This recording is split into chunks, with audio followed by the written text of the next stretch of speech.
ہم washing machine میں کپڑا کیسے پاک کریں؟ اس کو پاک کرنے کا طریقہ یہ ہے، اگر ہمارا کپڑا ناپاک ہے تو اس کو پاک کرنے کا طریقہ یہ ہے کہ واشنگ مشین میں دھلنے والے حصے میں اس کو دھونے کے بعد سکھانے والے حصے میں 3 بار پانی چلا کر کے آپ اس کو سکھائیں۔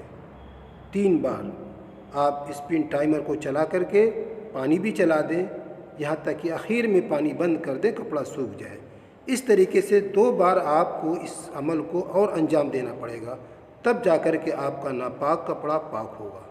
سارے کپڑوں کو اگر آپ نے پاک اور ناپاک دونوں کپڑوں کو مکس کر کے آپ نے واشنگ مشین میں دھویا ہے تو آپ کو دونوں کپڑوں کو ملا کر کے اسپن ٹائمر میں آپ کو پاک کرنا پڑے گا اور 3 بار پانی چلا کر کے اس کو نچوڑنا پڑے گا۔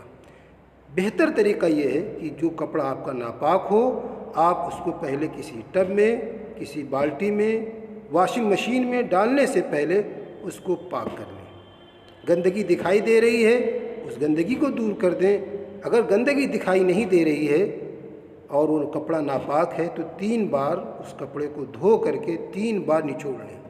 نچوڑنے کا طریقہ یہ ہے کہ آخری قطرہ بھی اس میں سے نہ گرے۔ اس طریقے سے آپ کا کپڑا پاک ہو جائے گا۔ اگر ناپاک کپڑا ہم نے کسی دھوبی کو دیا ہے تو کیا وہ کپڑا پاک ہے؟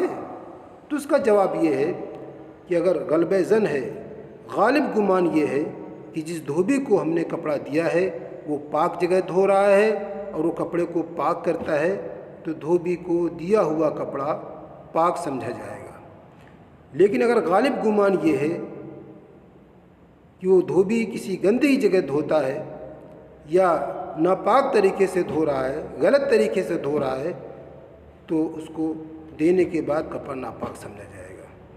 ہم دیکھ لیں وہ دھوبی ایسی جگہ تو نہیں دھو رہا، ایسے نالے میں تو نہیں دھو رہا ہے جس نالے میں گندا پانی جا رہا ہو، یا ایسے تالاب میں تو نہیں دھو رہا ہے جس تالاب میں نالیوں کا، گھروں کا پانی جمع ہو رہا ہے، تو ایسا پانی ناپاک ہے۔ اس دھوبی کو کپڑا دینے کے بعد بھی آپ کو اس کپڑے کو پاک کرنا پڑے گا، چاہے آپ نے پاک کپڑا ہی کیوں نہ دیا ہو۔ لیکن اگر وہ اپنے گھر میں دھو رہا ہے، لیکن اگر وہ کسی صاف جگہ، ایسی جگہ جہاں ٹیوب ویل کا پانی چل رہا ہو وہاں پر دھو رہا ہے، تو چاہے وہ دھوبی غیر مسلم ہی کیوں نہ ہو، اگر وہ صحیح طریقے سے دھو رہا ہے اور آپ کا کپڑا ناپاک اگرچہ آپ نے دیا ہو اس کو، تو دھوبی کا دھلا ہوا کپڑا پاک سمجھا جائے گا۔